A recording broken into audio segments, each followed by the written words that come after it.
en ello, hoy tenemos la oportunidad de escuchar de primera mano 3 modelos de defensoría pública y pasemos con nuestra primera invitada, Patricia Colombo, quien nos acompaña desde Argentina. La doctora Colombo es defensor oficial de ejecución penal de la provincia de Buenos Aires, profesora de Derecho Penal, Procesal y Criminología de la Universidad de Belgrano, coordinadora de prácticas restaurativas en unidades penitenciarias y autora de Criminología Ambiental, solo por mencionar parte de su vasto currículum. Un placer contar con tu presencia. Puntualmente, bueno, yo soy, como dijo Zuli, defensora de ejecución penal. Puntualmente, para que me visualicen, soy carcelaria. ¿Por qué digo que soy carcelaria? Porque soy un defensor que se dedica a la ejecución de la pena, puntualmente a la tercera etapa del proceso, en que se ejecuta en el campo de la resocialización la pena. Entonces, más allá de que voy a hacer un contexto general de lo que es el rol del defensor, voy a después abocarme un poco a mi especialidad y al rol de mi especialidad. Nuestra Argentina, nuestra legislación está muy empapada en lo que es todas las orientaciones dogmáticas del Occidente, más allá del sistema anglosajón que tienen los Estados Unidos, pero nuestra Constitución se ha copiado justamente como un mix de la Constitución de Estados Unidos. Pero justamente con Beccaria y con Bentham en el siglo XIX se restauró la garantía del derecho a tener una asistencia letrada, no letrada, sino un defensor en el proceso, que ya lo había tenido antes de la Edad Media el derecho romano, cuando era pedido por el imputado. Hoy, en América Latina, con la incorporación de los derechos humanos y la firma de todos los países, puntualmente, no Estados Unidos, pero sí puntualmente los países de América del Sur, con la Convención Americana, el Pacto de San José de Costa Rica, se le ha dado mucha importancia y se ha focalizado muchísimo el rol del defensor en el proceso. En Argentina, puntualmente, con la reforma constitucional del año 94, se ha incorporado los derechos humanos a través del artículo, más allá del artículo 18 de nuestra Constitución, que no es del 94, sino del 1853, nadie puede ejercer un proceso sin un defensor, nadie puede estar siendo cursado en un proceso sin un defensor que lo asista. Eso dice nuestro artículo 18, pero en el 94 se incorpora el artículo 75, inciso 22, donde se incluyen a nivel constitucional los pactos internacionales. Y en esto la Convención Interamericana de Derechos Humanos. Que justamente la Convención Interamericana de Derechos Humanos, como el Pacto Interamericano, el artículo 8, no es que hace en todos los incisos que tiene, hace una mera mención del defensor, sino que justamente se toma 4 incisos para establecer el rol del defensor. Esto en cuanto al inciso C, la concesión que se le hace al inculpado, y los medios adecuados para la preparación primero de su defensa, el derecho de defenderse personalmente o de ser asistido. Si el rol de defensor puntualmente no es de una persona, en el proceso una persona externa, por lo menos en Argentina, se le da la posibilidad al imputado también de defenderse materialmente de su proceso, pero solamente velando por la garantía del proceso, justamente si es una persona idónea que tiene conocimientos de derechos, ¿sí? Entonces se le brinda la posibilidad de que pueda defenderse solo, pero si no, si es un lego, como quien diría, tiene que tener la defensa técnica de una persona que tenga conocimientos jurídicos para poder nivelar la imputación o la acusación que cursa, ¿no? Ahora, el inciso F de la misma convención, el derecho de defensa a interrogar testigos, o sea, también de gestionar el rol, ahí también mete en la convención rol del defensor en cuanto a gestionar todas las actividades en el curso del proceso y según la etapa que se vaya desarrollando. Esto es lo que implica el rol de la defensa, que toda persona que es acusada de un delito tiene derecho a la defensa técnica y adecuada, a ser informado de las acusaciones y, en definitiva, el rol del defensor también es lograr que su asistido entienda por lo que está pasando en el proceso, para poder fijar las estrategias. La defensa, en definitiva, con lo que estoy diciendo, determina y mantiene el respeto de las garantías del debido proceso. El Estado tiene la carga de probar la acusación más allá de la duda razonable. Esto quiere decir que no tienen que existir dudas para que una persona sea condenada y caiga su principio de inocencia. Y no es casualidad que mencione esto, porque quien lleva a respetar todo este proceso es de la mano del defensor, el rol que el defensor cursa con una buena praxis dentro de cada una de las etapas del proceso. Y además de todo esto, la intervención del defensor ayuda con esta participación tan activa a prevenir errores judiciales, porque es el que está atrás marcando que se velen por las diversas garantías, y esto ayuda a que el juez que haya cometido una arbitrariedad, una errónea interpretación de la prueba, etcétera, lo que pueda hacer, sea marcada por el defensor. El defensor tiene un rol irreemplazable, a tal punto que en el colectivo, creo que en el colectivo popular, acá en la Argentina, y obviamente por lo que ven las películas, queda claro estas situaciones, que el defensor es la sombra del fiscal o que el defensor es un cómplice del delincuente. En el colectivo popular, no sé si ustedes comparten esto conmigo, uno suele, y en los ámbitos académicos, cuando uno les enseña a los jóvenes estudiantes cuáles son las partes y el rol de cada parte en el proceso, dicen, uy, qué bueno es el juez, o qué lindo sería llegar a ser juez, o el fiscal, qué malo que es, golpea, rompe, tira las puertas abajo, hace los allanamientos, o sea, va en una expresión muy, muy tanguera del argentino, va de guapo, ¿no? El fiscal va fuerte. Y es como que el defensor no es lo mismo. Y sí, es mucho más. Y tengo una mala noticia para el fiscal. El fiscal es el que le lleva el maletín al defensor. ¿Por qué? Porque les voy a dar una mala noticia al fiscal y al resto, para que sepan los que me están escuchando y con humor lo digo. No existe proceso en la República Argentina, y creo que en ninguna parte, si no existe un defensor. Pero la mala noticia es que sí puede existir un proceso sin fiscal. ¿Por qué digo esto? Ya ven que me van a decir, no, pero el principio acusatorio. Sí, no estoy hablando del principio acusatorio que compartimos en Estados Unidos con Argentina, de hecho nosotros somos los copiones de la clase en este sistema del principio acusatorio. Pero ¿qué pasa? Nosotros tenemos la figura del querellante. Entonces, si el fiscal decide no continuar con el proceso porque considera que no hay elementos para continuar, y el querellante que acompaña al fiscal como víctima decide que sí, el juez, y tenemos vasta jurisprudencia en la Argentina, el juez debe continuar con el proceso.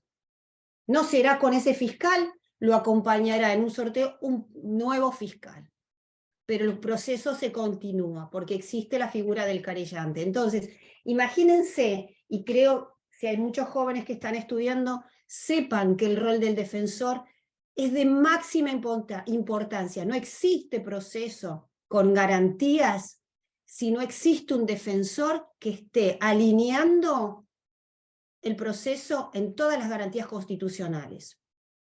No es poco lo que les digo, es muy importante, porque como empecé esta última parte, en el colectivo popular, el defensor, yo, que trabajo en contexto de encierro, muchas veces se dicen, sí, pero vos estás con los delincuentes. No, error.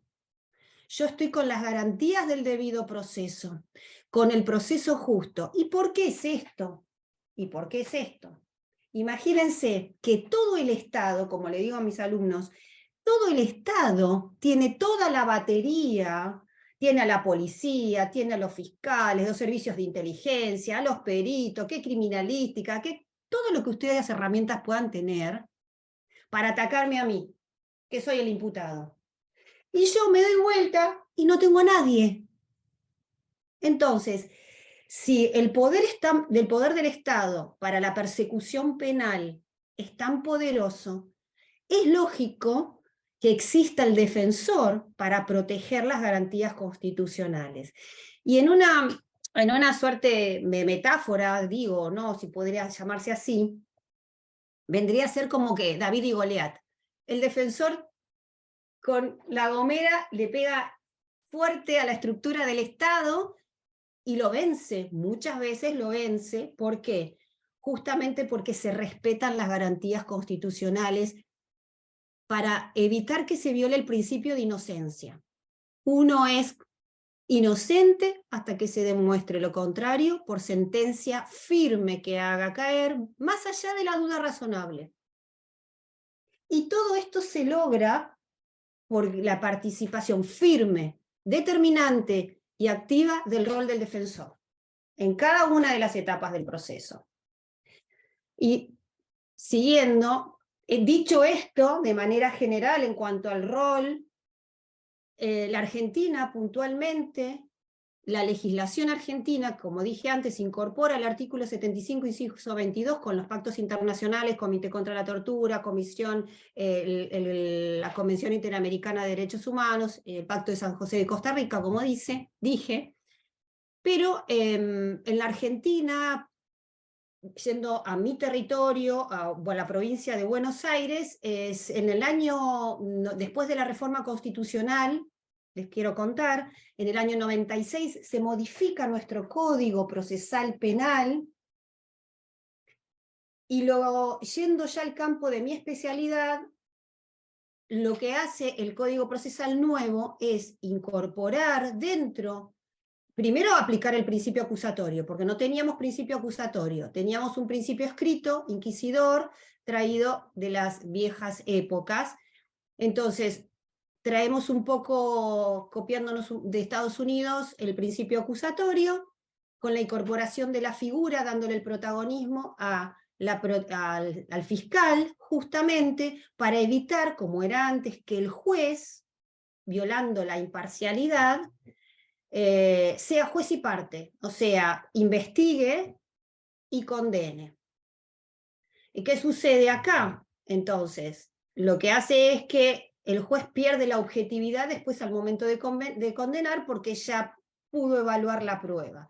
Lo que trae este sistema acusatorio para nosotros, para la Argentina, puntualmente para la provincia de Buenos Aires, es que la figura de la investigación ahora cae en cabeza del fiscal, no solo la investigación, sino la acusación, y luego el juez es quien va a determinar y evaluar las pruebas que presenten ambas partes. Y ahí nuevamente es donde empieza a resaltar la figura del defensor. ¿Por qué? Porque el defensor es parte como cualquiera, como el juez y como el fiscal, como les digo a los chicos, tiene la misma estatus, la misma jerarquía y la misma participación.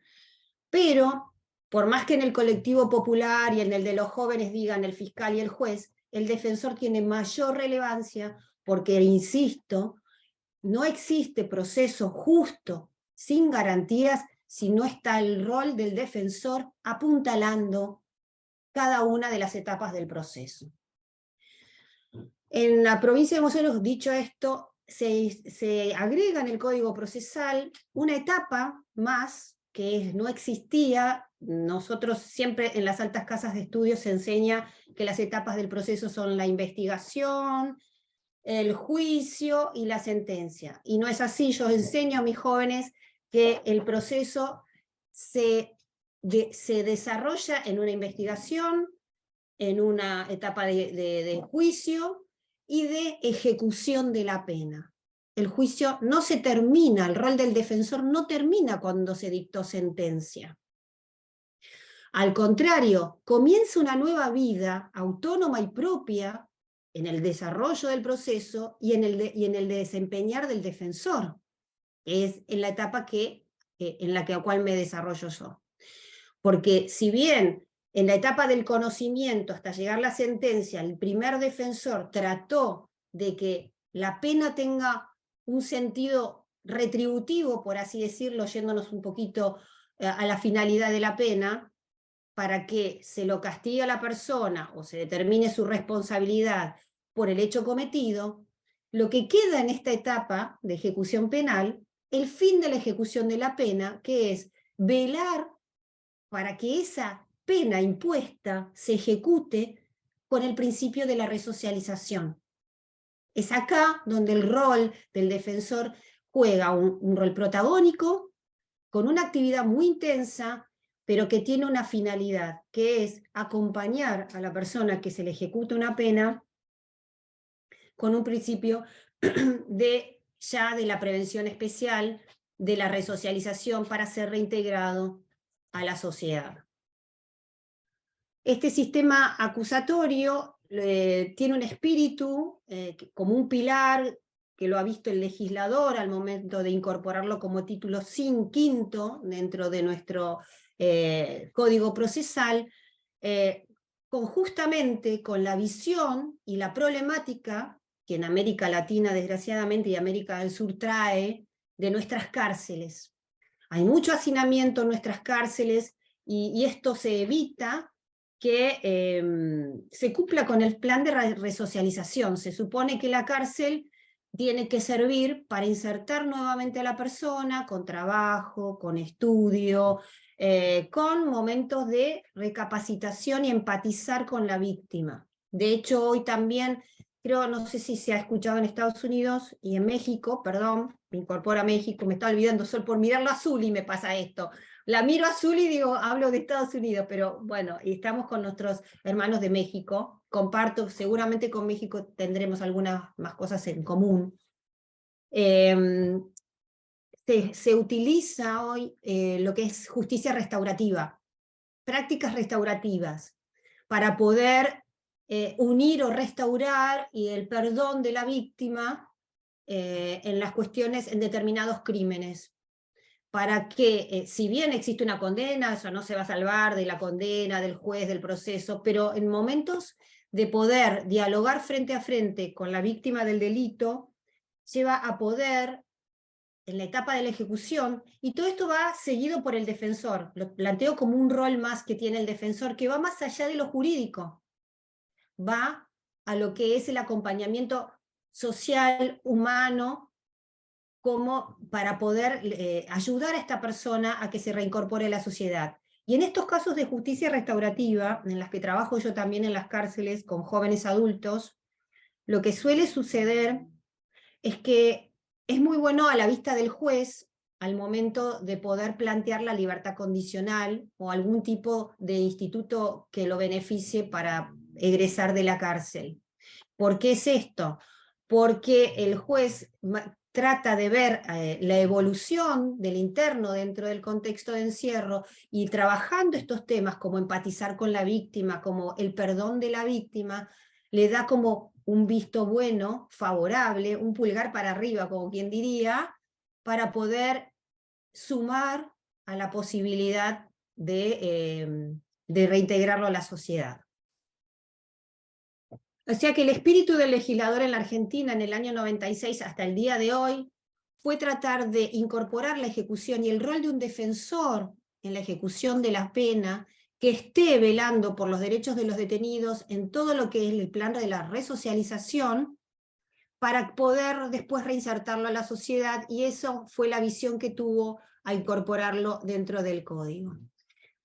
Un aspecto importante en la etapa en la que me desempeño, y muy dura, esto lo dejo después, si me lo pueden contestar mis colegas, exponentes en México o con García, la etapa de la defensa en la ejecución de la pena, hoy por hoy, de mi lado, tiene una situación muy particular en el principio acusatorio. No se desarrolla el principio acusatorio plenamente.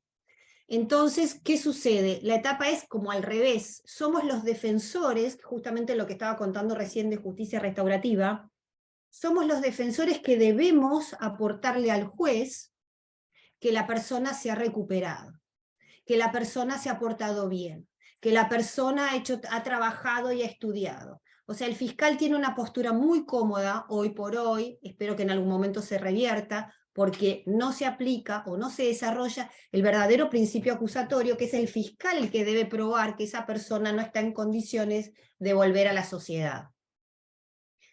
Entonces, se invierte la carga de la prueba porque es el defensor que debe aportarle al juez todas las herramientas de trabajo, que ha estudiado, que tiene concepto bueno, 10, que se lleva bien con sus pares, que se lleva bien con el personal penitenciario. Después me encantaría ver qué es lo que sucede en otras legislaciones. Y es muy duro porque encima el defensor, el rol del defensor en esta etapa, que acompaña en todos los aspectos, trata de que se vele porque en la injerencia que lleva el juez para poder ver si esa persona ha trabajado y estudiado, y la invasión que lleva en todo lo que es el preparativo del tratamiento penitenciario, el defensor trata de que se cumpla con el principio del derecho penal de acto y no de autor. ¿Qué quiero decir con esto? Que se respete por el hecho que cometió y no por lo que la persona es. ¿Se entiende? O sea, la persona se tiene que recuperar de la ejecución de la pena impuesta por lo que ha hecho y no por la persona que es o que siempre fue. La traduzco así simplemente. Muchas cosas de las que he dicho genera después otro taller para debatir muchas cuestiones penales técnicas y que están en las manos del rol del defensor. ¿Sí?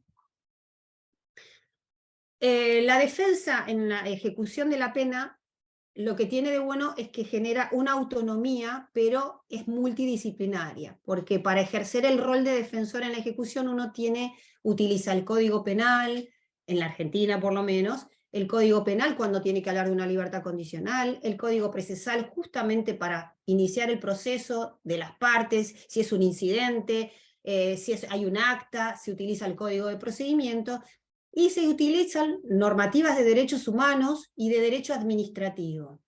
¿Por qué de derecho administrativo? Porque dentro del contexto que debe pasar también, dentro del contexto de encierro, las sanciones disciplinarias ante las faltas del imputado, del detenido, perdón, no del imputado, del condenado, lo que sucede es que es una cuestión administrativa, es como una pena dentro de la pena. Si la persona se porta mal dentro del contexto de encierro, administrativamente se le registra una sanción que automáticamente le baja el concepto y conducta. Y es otra cuestión que también el defensor debe velar. ¿Por qué? Porque una sanción disciplinaria que cualitativamente y cuantitativamente es una pena dentro de la pena, debe reunir legalidad. Esto quiere decir que aunque sea una sanción disciplinaria y aunque sea un expediente disciplinario, se debe velar porque la legalidad tenga un debido proceso. O sea, que se le tome declaración al imputado, que existan las pruebas contundentes. Esto quiere decir, ¿qué sería una prueba dentro de la cárcel para los que no conocen la cárcel? Y que le encuentren un elemento punzocortante, que le encuentren droga, o que encuentren elementos que no sean de utilidad autorizada en el servicio penitenciario. Esto conlleva una sanción. También pelearse con otro igual, una reyerta, como quien dice. Faltar respeto a un penitenciario, faltarle respeto, o tener un celular. ¿Sí? Entonces, todo esto tiene que velarse por la legalidad, que existan las pruebas, las declaraciones, y aún así el derecho al imputado a ejercer una apelación, que está en manos también del defensor, apelar una sanción que ha sido injusta o ilegal, ilegítima. Sé que me queda poquito tiempo. Creo que tenía más cosas para decir, pero voy a ir sintetizando. Creo que el rol del defensor es muy importante. Me parece que lo más lindo que tengo para decirles es la mala noticia que le doy al fiscal, que nosotros somos más importantes que ellos, por más que en el colectivo popular se entienda que no, porque no existe proceso en la Argentina sin defensor que vele por las garantías constitucionales y acompañe, y sí existe un proceso con el querellante sin la presencia de un fiscal cuando el fiscal decide no proseguir el proceso. Creo que nuestra responsabilidad no es solamente de ejercer las garantías el acompañar a una persona que ha cometido un crimen, en mi caso puntualmente, también está en nuestra responsabilidad poder conversar con esa persona y poderle dejar el mensaje, no solo de cómo fijar una estrategia para mejorar su situación procesal o eximirse de esa situación procesal o salvarlo de esa situación procesal, sino de tratar de que no vuelva a cometer ese hecho en lo posible, darle un mensaje. Eso es mi forma de pensar y bueno, Zuli, agradezco esta invitación. Empecé muy nerviosa, muy apurada, porque estaba, como les conté al principio, pero bueno, creo que se ha entendido, he sido bastante clara, no compartí pantalla porque era mucho trabajo y ya iba a perder mucho tiempo. Muchísimas. Espero que les haya servido todo lo que les transmití. Muchas gracias, Uli. No, sin duda, Patricia Colombo, un placer haberte escuchado y contar contigo, por supuesto. Y bueno, ya más adelante veremos si hay preguntas, pero en este momento vamos a darle la bienvenida a Jaime Gutiérrez Barrios, maestro en política criminal por la Universidad Autónoma de San Luis Potosí, estado que se encuentra, solamente para ubicarlos, en la altiplanicie central de México. Además de su trabajo dentro del sistema penitenciario y una amplia trayectoria profesional en áreas directivas del gobierno federal y en el ámbito también estatal, es titular de la Coordinación General de la Defensoría Pública del Estado de San Luis Potosí, así como de la Coordinación de Programas y Profesionalización en conjunto con la Agencia de los Estados Unidos para el Desarrollo Internacional en la Defensa Pública, y es especialista en litigio oral del sistema penal acusatorio, certificado justamente por el Departamento del Tesoro de Estados Unidos en técnicas y combate a la corrupción. Adelante, Jaime Gutiérrez Vargas. Muchísimas gracias, Uli. Saludo a toda la gente que nos acompaña el día de hoy. La verdad es que es un gusto estar aquí con ustedes, y saludo también con mucho cariño a Patricia y a Ricardo, compañeros ponentes el día de hoy, con quien bueno, a Patricia tengo el gusto apenas el día de hoy de conocerla, pero a Ricardo ya he tenido la oportunidad de convivir con él. Es de entrada muy bonito, lo tengo que decir así, es muy bonito escuchar que independientemente de la legislación de la que estemos hablando, el rol del defensor es el mismo en todos lados. Siempre, como dijo Patricia, creo que lo dice bien, el común de la gente siempre piensa, pues esta es la defensoría, la que defiende a los delincuentes. Yo les contesto siempre de manera muy sencilla, que yo no defiendo delincuentes, yo defiendo personas en conflicto con la ley penal, y desgraciadamente nadie estamos exentos de tener un conflicto con la ley penal en cualquier momento, en cualquier acción, en cualquier circunstancia de nuestras vidas. Y es ahí donde toma relevancia el rol del defensor público en materia penal en cualquier país, en cualquier lugar, en el lugar más recóndito de algún estado, de algún país, ¿no? Nos toca hablar un poquito, y no quiero andar mucho, yo creo que todos coincidimos en esto, y bueno, como nos has dicho, el foro que nos está escuchando es muy diverso, pues trataré de no ser tan técnico ni tan sofisticado en la manera de hablar con una terminología que a lo mejor mucha de la gente no entiende, y a lo mejor otra se quede como que, ¿por qué no lo dijo, no? En nuestro país, México, sucede algo muy chistoso, ¿no? Nosotros caminamos toda la vida con un sistema inquisitorio. ¿Qué era el sistema inquisitorio? Un sistema de justicia penal donde el rol del defensor era un mero espectador, donde bastaba un parte informativo de la policía para decir, esta persona yo vi que lo hizo, para que con eso un juez dictara una sentencia condenatoria.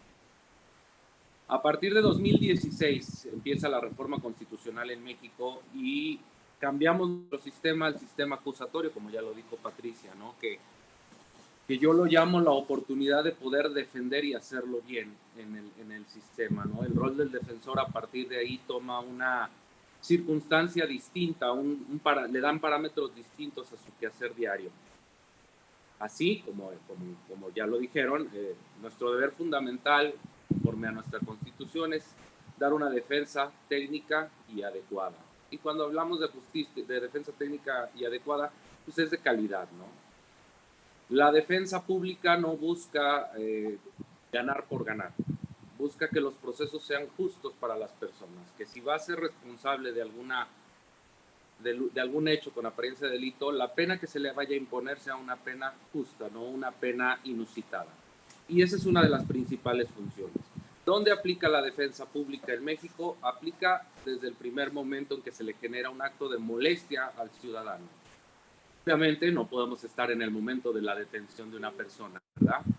Entonces, ¿dónde ingresamos? No cuando está la policía deteniendo a la persona, sino de manera posterior, cuando es puesto ante la autoridad, en el caso de México, ante el Ministerio Público, que va a declarar o no de legal la retención que se ha hecho, ¿no? Y ahí es donde empieza el defensor, donde le empieza a decir, creo que Patricia lo definió muy bien, es el lenguaje y la comunicación que tienes con la persona que está en el conflicto para que pueda entender los alcances de lo que está sucediendo en ese proceso penal. Puede ser un proceso penal muy sencillo por algún delito que en el transcurso del proceso podamos sacar con una salida alterna, con una solución del conflicto, con una suspensión condicional, con un acuerdo reparatorio, pero habrá delitos que tengamos que ir a trabajarlos hasta un juicio.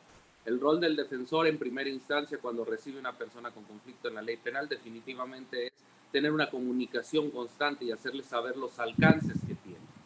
Ese sería como el primer contacto que tiene una persona en conflicto con un defensor público en una sede ministerial donde tendrá, al menos en México, 48 horas el fiscal para determinar si ejercita o no acción penal. Por lo regular, lo que buscamos nosotros precisamente es no saturar el sistema de justicia penal y entonces lo que buscamos es que el asunto quede en sede ministerial para que ahí se pueda solucionar el conflicto. Obviamente hay delitos que no pueden solucionarse amistosamente en sede ministerial. Y entonces vamos ante un juez. Y en un juez está el rol otra vez del defensor. El defensor primero le va a tutelar todos sus derechos, le va a decir cuáles son los derechos que tiene ya cuando está frente a un juez, que puede ser declarar, no declarar, y si declara cuáles son los efectos, y que el no declarar no les va a significar ningún problema en su contra, que eso no puede ser tomado en su contra, el silencio como tal, que tendrá derecho a ofertar pruebas, etcétera, etcétera. Verificamos que las constancias que obran en un expediente y en la exposición oral de un ministerio público en cuanto al control de la detención, sobre todo, den certeza jurídica de que las cosas sucedieron, porque así lo exige la Constitución. En esta etapa, aunque es la primerita del sistema penal acusatorio en México, sí tiene esa exigencia constitucional de decir qué tipo de flagrancia fue en la que se encontró a la persona. Y si no cuadra esa flagrancia, no significa que inhiba el sistema, el procedimiento penal o que no vaya a continuar, pero significa que esa persona, su acto de molestia que le están realizando, no fue legal. Y entonces, por lo pronto, obtendrá su libertad y después continuará el proceso por sus etapas, pero la persona estará en libertad. Y esa es una función básica del defensor. Yo creo que a nivel mundial la función básica es proteger la libertad de las personas, ¿no? Yo creo que después de la vida, yo creo que todos los seres humanos consideramos como el valor o como el derecho humano de mayor relevancia ¿no? El decir, mi libertad es lo que más me pesa, por todas las consecuencias que tiene la libertad, la pérdida del trabajo, el alejamiento de la familia, etcétera, que son consecuencias que el sistema penal no prevé, que vamos a hacer con las personas que son la familia y que son el apoyo, o que esta persona era el apoyo fundamental para el sustento de la familia. ¿Qué vamos a hacer si esta persona era un gerente de una empresa y por lo pronto me lo van a dejar 5 o 6 días y con eso lo van a correr y resulta que no era responsable? Pues todas esas generaciones es lo que buscamos, que no se les afecte de manera directa. Después el procedimiento mexicano pues continúa con una solicitud de vinculación a proceso, que no es otra cosa que nosotros lo ponemos de manera muy sencilla para entenderlo como un conito, ¿no? O sea, tenemos un conito donde hay un hecho con apariencia de delito y la probable, y así lo manejamos, participación de la persona. Y si enconan eso en un delito, pues se va a vincular. La vinculación no significa otra cosa que el derecho que tenemos todas las partes a partir de ahí a hacer actos de investigación. Y es donde, una vez más, vuelve a tomar valor la defensa. En el sistema inquisitorio, antes de que nosotros lo tuviéramos, era muy difícil tener pruebas. Actualmente ese periodo de investigación nos ha servido tanto que, como dijo Patricia, creo que ya nos van cargando un poco más la maleta los fiscales a nosotros que nosotros a ellos. Ya tenemos juicios donde llevamos más pruebas nosotros de descargo que la carga probatoria que tiene como obligación la fiscalía para probar el hecho y la participación de una persona, ¿no? Esas áreas de investigación, y lo platicábamos algún día con Ricardo, que creo que es una de las defensorías que más apoyo tienen en el sistema de investigación. Esto es, tiene áreas específicas. A lo mejor en México todavía vamos un poquito más retrasados en ese tema. Sin embargo, ya en el ejemplo de San Luis Potosí ya tenemos 6 investigadores, tenemos ya un perito ya de nuestra casa que nos ha ayudado precisamente a profesionalizar, a llevar a cabo actos de investigación que nos hacen más fuertes en los juicios penales y que nos ayudan precisamente a tutelar más derechos de las personas. El sistema de justicia penal mexicano está diseñado para que no todo se vaya a juicio, pero lo que se va a juicio, yo te he de decir, al menos en el caso de San Luis Potosí, que estamos arriba de un 60% de resoluciones con sentencias favorables, esto es absolutorios. Cuando nosotros decidimos ir a juicio, y no nosotros, porque esa es otra cuestión, aquí quien decide es la persona que está en el conflicto, no nosotros. Nosotros somos los asesores técnicos que les vamos a ir diciendo los caminos que el proceso nos va dando para su caso en específico, pero la toma de decisiones finales, me he quedado con ganas de ir a juicios en varios asuntos donde sé que voy a ganar y la persona ha decidido no ir a juicio. Entonces, eso es importante hacerlo saber, que el defensor no puede tomar las decisiones por el gusto, por el ego, por decir tengo prueba suficiente para ganar, sino por el contrario, siempre tenemos que escuchar a la persona y ofrecerle las opciones que tenemos. Como dijo Patricia, al final de cuentas llegamos al juicio, se litiga un juicio, se gana, se pierde, pero ahí no termina la situación. Y yo creo que sería interesante, Zuli, poder después hacer un foro único y exclusivamente del tema de ejecución penal. En México, yo creo que existe la ley más bonita de todo México, se llama Ley Nacional de Ejecución Penal, porque se ha olvidado ya de esa persecución y se ha creado una ley que nos sirve única y exclusivamente para tutelar derechos de las personas en reclusión y obviamente también tutela de derechos de las víctimas. Se da con un corte totalmente acusatorio, se tutela el debido proceso como en todas las etapas del procedimiento penal, pero aquí sí no se deja de lado, o sea, obviamente en la práctica podría o no llevarse, pero habla de debido proceso hasta en la imposición de sanciones administrativas por faltas a los reglamentos penitenciarios. ¿Por qué es importante? Porque, como dijo Patricia, después esas sanciones administrativas pueden inhibir un derecho de libertad y estamos hablando que es una ley que tutela derechos. Entonces, se ha vuelto bastante común e interesante el rol del defensor ahora en el sistema de ejecución. Te cuento, llevamos 2 años llevando preliberaciones de libertades condicionadas, que es cuando cumplen el 50% de manera masiva en diciembre. El año pasado liberamos 71 y el primer año 115 personas. Esto no es otra cosa que hacer lo que te corresponde tutelando los derechos de las personas en conflicto con la ley penal. Podríamos seguir hablando y yo creo que lo que pasa es que estoy viendo que ya voy por los 2 minutos para concluir. El tema de la ejecución penal, insisto, será un tema que podríamos platicar, sobre todo para compartir experiencias de los diversos países. Y bueno, quedo a la orden por si terminando la sesión o terminando la presentación de Ricardo, hay preguntas y dudas. Les agradezco mucho. Muchísimas gracias, Jaime. Y sin duda vamos a darle seguimiento a este tema, definitivamente.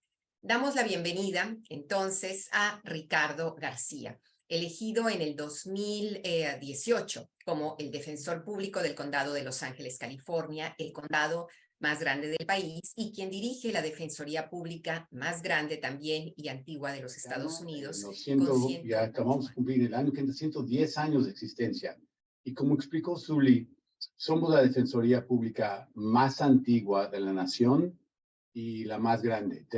Yo dirijo una oficina de 750 abogados, incluyendo de abogados 1,234, algo así, de total de empleados. Y tenemos más de 32 despachos por todo el condado de Los Ángeles. Y realmente es un placer ser el director de esta oficina. Lo que quiero hacer para comenzar es hablar un poco sobre la historia o sobre el derecho penal y la historia del desarrollo de ese derecho penal, de dónde viene aquí en los Estados Unidos. Y lo que tenemos aquí es dentro de la Constitución americana, tenemos varias enmiendas que al leerlas directamente implican el derecho o la necesidad de una defensa en contra de una acusación del Estado en cuestiones penales. La primera que tenemos es lo que llamamos la cuarta enmienda. Y la cuarta enmienda lo que dice protege al ciudadano de cualquier revisión de casa, de hogar, de su propio espacio de parte del gobierno. La próxima enmienda es la quinta enmienda que dice que cualquier persona acusada de un delito tiene derecho a no autoincriminarse en cualquier investigación. Lo que nosotros muchas veces conocemos por las películas, el derecho de Miranda, fue el desarrollo por el Tribunal Supremo de ese derecho fundamental. Y la sexta enmienda, la que dice que cualquier persona que sea acusada por parte del gobierno de un delito penal, de un delito que le va posiblemente quitar la libertad, tiene derecho a un abogado. Y la octava enmienda que nos dice que cualquier persona condenada no puede ser, no se le puede emplear una condena más allá de lo que es razonable, suponiendo del delito. Quiero regresar ahora a la sexta enmienda para comenzar. Fue la sexta enmienda que en 1963, en el caso de Gideon v. Wainwright, que la Corte Suprema de los Estados Unidos determinó que para darle fuerza a esa enmienda y a las palabras que una persona acusada parte del gobierno debe ser representada por un abogado, dirigió e implicó que esa realidad tiene que existir, que cualquier persona, no importa los recursos económicos que tenga, tiene el derecho a ese abogado. Y al tener ese derecho a abogado, implica que el gobierno tiene que pagar por ese abogado para cualquier persona acusada. Y en ese momento es cuando se establece la obligación nacional de los gobiernos, del gobierno federal, para empezar a darle abogado a la persona indigente, a la persona que no tiene recursos independientes económicos para contratar a un abogado. Ahora, al crear ese derecho, esa obligación, el gobierno federal se le dio esa obligación a los estados, a cada estado, y aquí cada de los 50 estados desarrollan esa obligación diferentemente, no es igual a través de toda la nación. En algunos estados lo que han hecho es establecidos defensores públicos estatales. Por ejemplo, en el estado de Maryland hay el defensor público estatal y ella dirige a todas las defensorías públicas a través del estado de Maryland. Aquí en California existe en la cual el estado ha dado la obligación de desarrollar defensorías públicas a los condados. Por ejemplo, al condado de Los Ángeles, al condado de San Diego, al condado de San Francisco. Y en California tenemos defensorías públicas en casi todos los condados. Aunque no hayan defensorías públicas establecidas, tenemos defensorías públicas privadas o abogados contratados por la corte o por el condado para representar a personas que no tienen recursos económicos para contratar su propio abogado en particular. Entonces, esa es una explicación básica, sencilla, de cómo se desarrolla la defensoría pública en los Estados Unidos. Ahora usted está haciendo matemáticas, porque yo no soy muy bueno con las matemáticas, por eso la hice de abogado. Soy abogado y no soy doctor, médico. Si hubiera podido manejar las matemáticas, la ciencia, hubiera sido médico en vez de abogado. Pero como no pude, soy abogado. Pero aún yo sé que en 63 a 2023 son 60 años, no son 110. Y alguna gente está preguntando, ¿pero cómo puede existir una defensoría pública en Los Ángeles que tiene 110 años casi de edad, cuando la defensoría pública fue incorporada en la Constitución, en el derecho federal y estatal en 63? Bueno, eso es porque gracias a las mujeres, realmente, aquí en California y en Nueva York. En Nueva York hubo un grupo porque Nueva York en los años 1914, 15, 16, las mujeres podían ser abogadas. Entonces, un grupo de abogadas, además con mujeres que eran trabajadoras sociales, se unieron y crearon grupos dentro de Nueva York para representar a la gente indigente. Y empezaron a desarrollar sus primeros grupos o despachos particulares representando únicamente a la gente de pocos recursos indigentes.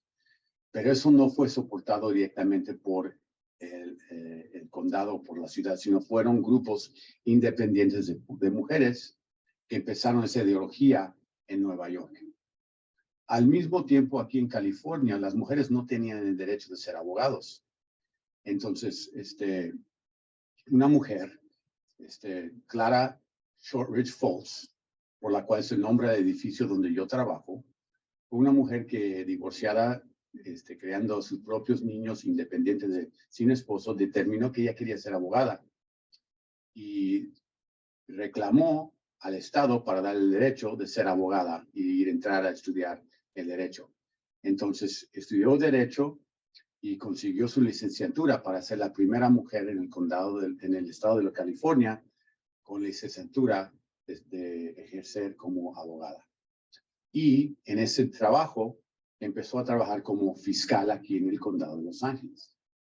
Y se dio cuenta que siendo fiscal y haciendo acusaciones a gente, la gran mayoría que no tienen recursos, no podían contratar abogados, que no podría tener un sistema justo y honesto, un sistema de proceso penal legal que tenía conciencia de los derechos humanos y derechos fundamentales, si la gente que no tenía recursos no podría defenderse en contra de las acusaciones penales.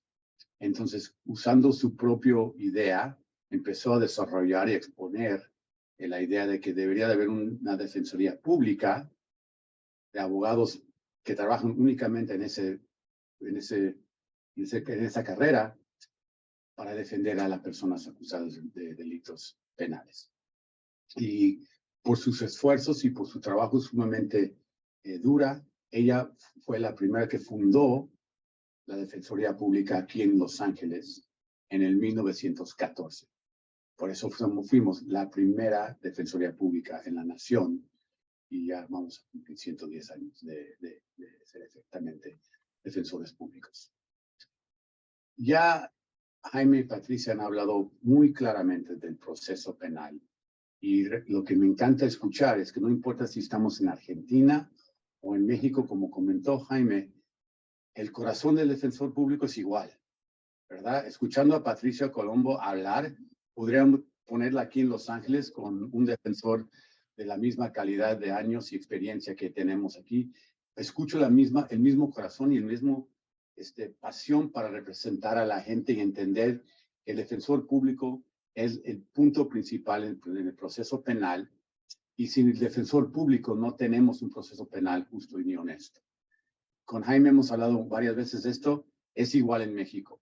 El corazón del defensor es igual, no importa dónde existe, en dónde está. Y eso me da a mí mucho orgullo y mucho ánimo, y para mí ha sido lo impresionante de este foro.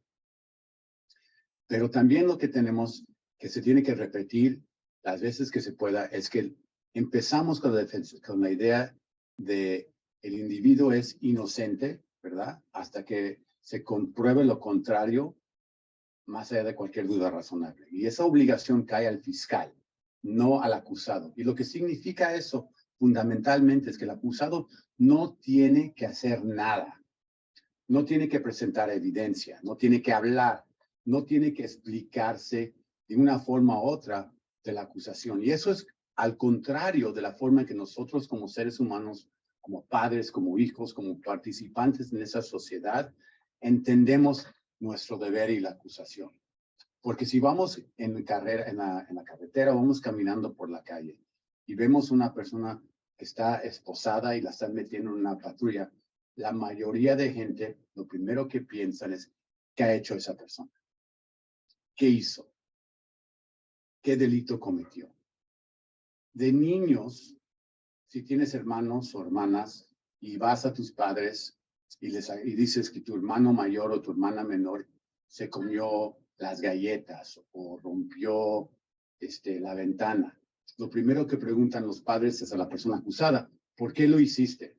¿Por qué no tenías más cuidado? Nos levantamos en nuestra sociedad con personas asumiendo que una persona arrestada, una persona acusada, es culpable. Y el trabajo del defensor, y el trabajo que es muy duro del defensor, es cambiar esa forma de pensar. Para nosotros en los Estados Unidos, en el jurado, para los sistemas latinoamericanos donde hay jueces, en el proceso, en el pensamiento del juez, porque no importa qué tanto el juez nos diga que va a ver las cosas objetivamente, la forma en que se desarrolla la vida cotidiana y diaria, esa ADN existe dentro de toda persona dentro del tribunal. Entonces, el defensor público tiene que empezar desde un principio en el proceso penal, en el caso penal, empezar a cambiar la forma de pensar y entender la situación a una forma completamente a lo contrario de lo que vemos nosotros en nuestras vidas cotidianas. Además de cambiar la forma de pensar y ver el derecho penal en los tribunales, tenemos la obligación de empezar a hacer esa forma de acusación real en nuestra sociedad en total. Para que cuando una persona vea a otra persona siendo esposada y metida en una patrulla, lo primero que pregunten no es qué hizo, sino qué ocurrió aquí. ¿Tienen a la persona correcta? Y para empezar eso también tenemos que empezar a contradecir a nuestras formas de comunicación de noticias, de redes sociales. Porque cuando vemos a una noticia sobre un delito, esa historia, ese cuento nunca empieza con la idea del acusado siendo inocente, sino de que empieza con la idea que esa persona es culpable. Cuando lees a un periódico o lees algo en una red social, lo primero que dice es que la persona fulanito de tal hizo lo siguiente, cometió el siguiente delito. Y eso asume que es culpable, que es contrario a lo que debe suceder en el sistema penal dentro del tribunal. Y esa es la misma razón, porque muchas veces después de un juicio, cuando la persona acusada termina siendo no culpable o encontrada culpable de un delito menor de lo que se le acusó inicialmente, la sociedad se levanta en armas. ¿Cómo pudo haber sido eso justo? ¿Cómo pudo haber sido el sistema justo que esta persona culpable ha sido soltada en su libertad? Y muchas veces acusan o le dan la culpa al defensor público, que es una persona lista, que se burló del sistema penal, que usó algún truco para suceder eso, para lograr eso, en vez de mirar a dónde empieza el sistema, que es la inocencia del acusado. A muchos de nuestros defensores públicos nos preguntan, y alguien creo que dijo esto antes, ¿cómo puedes tú representar a esta persona?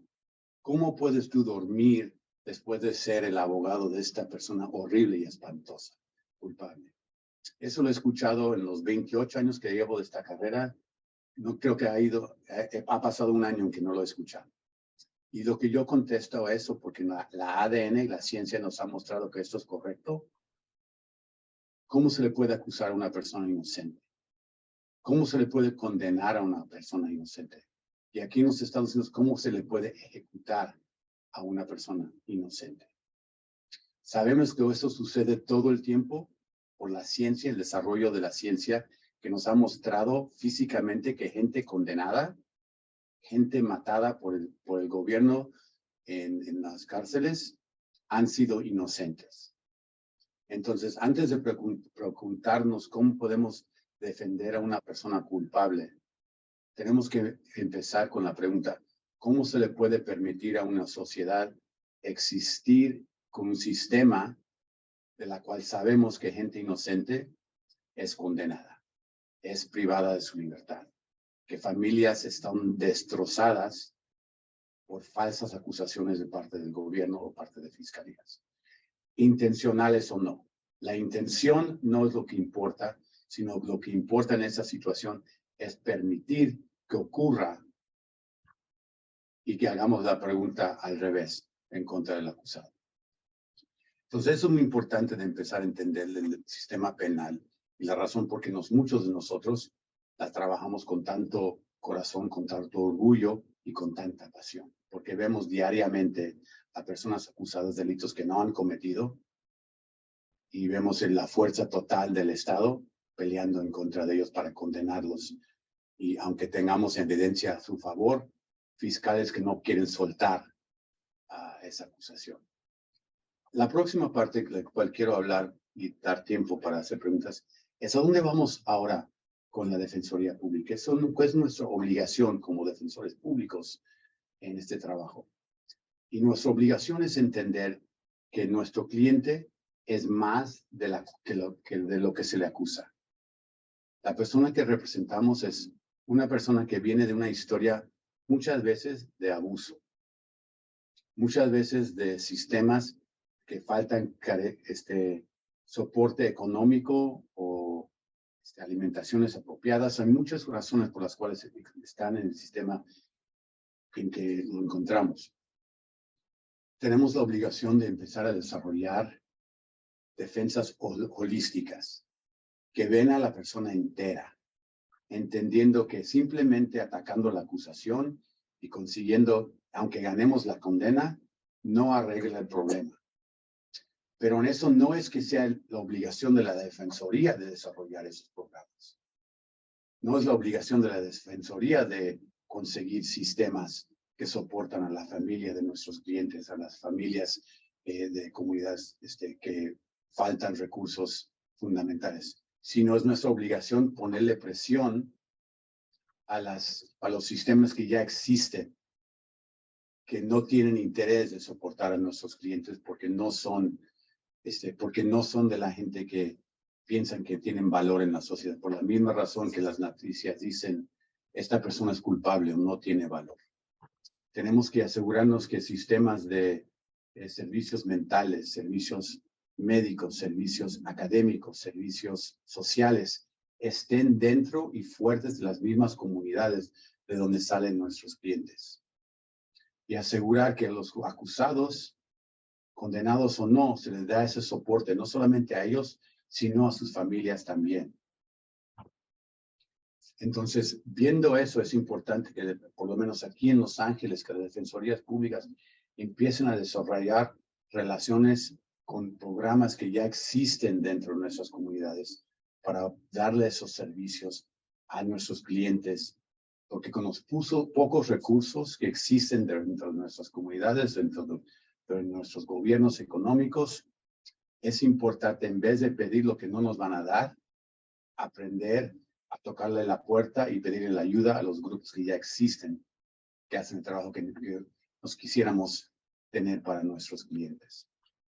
Y lo último que en ese desarrollo tenemos que entender que la Defensoría Pública no es simplemente un despacho de abogados. Para tener una Defensoría Pública eficaz y fuerte, necesitamos de investigadores independientes y suficientes defensores independientes para que no cada uno tenga 100 casos, sino tengan suficientes casos para poder hacer esas investigaciones completas, ayudando al abogado, soportando al abogado. ¿Por qué? Porque la investigación independiente tiene que ser separada de lo que ha hecho la fiscalía o lo que ha hecho la policía. Necesitamos trabajadores sociales dentro de las mismas oficinas para que empiecen a poder hacer las preguntas protegidas a nuestros clientes para entender qué recursos necesitan ellos, además del recurso del abogado.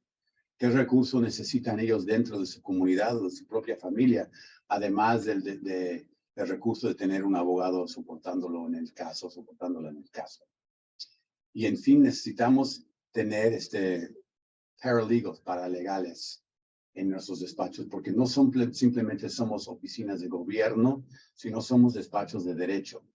Y en cualquier despacho privado particular de derecho existen este grupo que nos ayuda y nos soporta en los casos, más allá de los investigadores y más allá de los trabajadores sociales.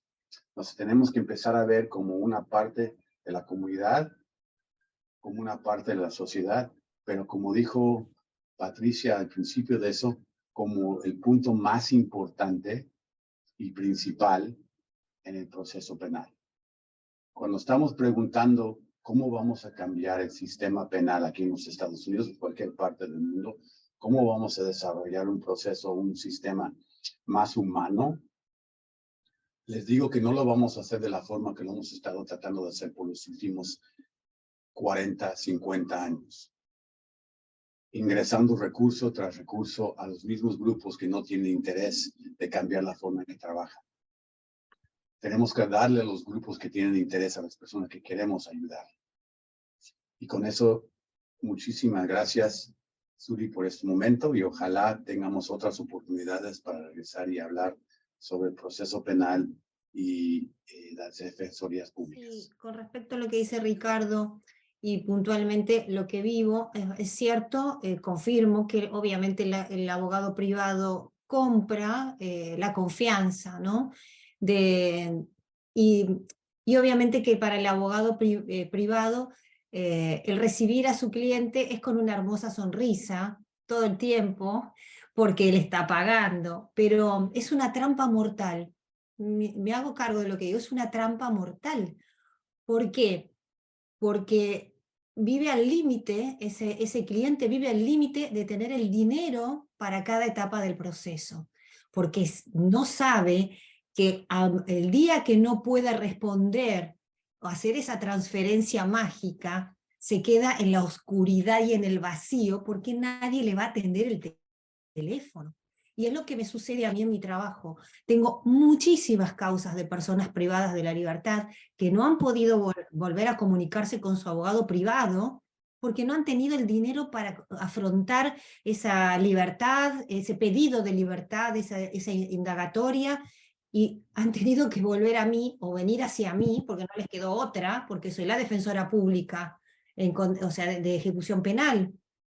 Y sin embargo, mucha gente se da cuenta en este momento que les toca venir a mi defensoría, que es un mito también el que tiene plata puede tener una mejor calidad de trabajo, como dice Ricardo. Es un mito popular. Así como nosotros somos los defensores de los delincuentes, es un mito que porque tengas plata te van a defender mejor. Todo lo contrario. En esa imagen que representaba la película de que, bueno, no sé nada, pero yo me recibí en Harvard y te voy a salvar porque soy una defensora privada, es meterse en la boca del lobo, literalmente. Nosotros los defensores públicos vivimos en somos, perdón la expresión, como ratas de laboratorio. Vivimos en una trinchera donde continuamente estamos trabajando el tema, le estamos viendo todas las aristas, entonces quien llega a nuestro escritorio tiene calidad y experiencia. Y lo digo con total decisión esto que digo, porque viene, y por ejemplo, si puedo tener un equipo de trabajo, y no todos, como le debe pasar a Ricardo, no todos los que ingresan a nuestro equipo de trabajo tienen el oficio que tenemos nosotros después de tantos años, pero es nuestra responsabilidad formar a nuestros defensores o a nuestros secretarios, no sé cómo será la línea vertical en la jerarquía. Yo tengo secretarios y auxiliares letrados, yo tengo la obligación de formarlos en mi forma de trabajar, en mi forma de guiarme para las estrategias, entonces cada asistido o cada defendido que llega a nuestro escritorio, porque son muchos, son casi 4.000 los que tengo, sabe que va a tener la misma calidad de trabajo y que yo voy a estar mirando que todo se haga conforme a esa calidad, no solo técnica, sino humana, como dice Ricardo. Nosotros no solo hablamos si le toca la libertad condicional porque cumplió los 2/3 de la condena, sino si tiene un hijo, si se le murió la madre y hay que ir al velorio, si tiene que ir a reconocer un niño y aún si se tiene que casar en contexto de encierro. Ya. Procurar eso. Adelante, Sí. Jaime, ¿quieres agregar algo? Sí, nada más para agregar y viendo un poco las preguntas que están haciendo en el chat. Creo que ya ha quedado bastante claro quién es el defensor y qué es lo que sabe, ¿no? La calidad está más que probada. En México, y no hablo nada más de mi estado, en todo México, la carga de trabajo para el defensor público es del 90% de todo el sistema de justicia penal de corte acusatorio. Esto es, de cada 1000 personas que están en conflicto con la ley penal, el porcentaje alto es de la defensoría pública. Calidad, como lo dice, creo que lo puso por aquí Heidi, que creo que es defensora pública. Efectivamente, nosotros tenemos 6, 7, 8 audiencias, entonces estamos probados y pesados. O sea, aquí no hay una falta de calidad en la defensa. Eso que le quede muy claro a la ciudadanía de manera general. El defensor público es el profesionista que mejor lo va a representar. La diferencia, como decimos con un particular, es que pues la diferencia con nosotros es que nosotros no le vendemos humo. Yo no le estoy abriendo el cajón y le estoy diciendo, ponme $2,000 y en la audiencia que sigue ahorita te voy a sacar en libertad. A lo mejor yo le voy a decir, esos $2,000 ocúpalos para la reparación del daño y en 15, 20 días te voy a poder sacar en libertad. Esa es la única diferencia, la honestidad con la que nosotros tratamos los asuntos, el profesionalismo, la verdad ante todo, porque no les podemos decir cosas que no van a suceder. O inclusive podemos tener un plan para sacarlo en libertad, pero al final la decisión de otorgar o no la libertad no depende de la defensa, no depende ni del Ministerio Público, inclusive depende de un juez, quien es que va a determinar previo a un debate si la persona alcanza una libertad por un sobreseimiento, por alguna circunstancia. Y nosotros haremos el trabajo técnico. Y luego nos preguntó Graciela de Coach que si esta explicación es porque para que siempre pedir un defensor público. Yo tampoco diría que es eso, sino la Constitución, por ejemplo, en México antes decía, podrá ser defendido por persona de su confianza. No importaba que fuera un abogado. Ahora ya lo exige, claro.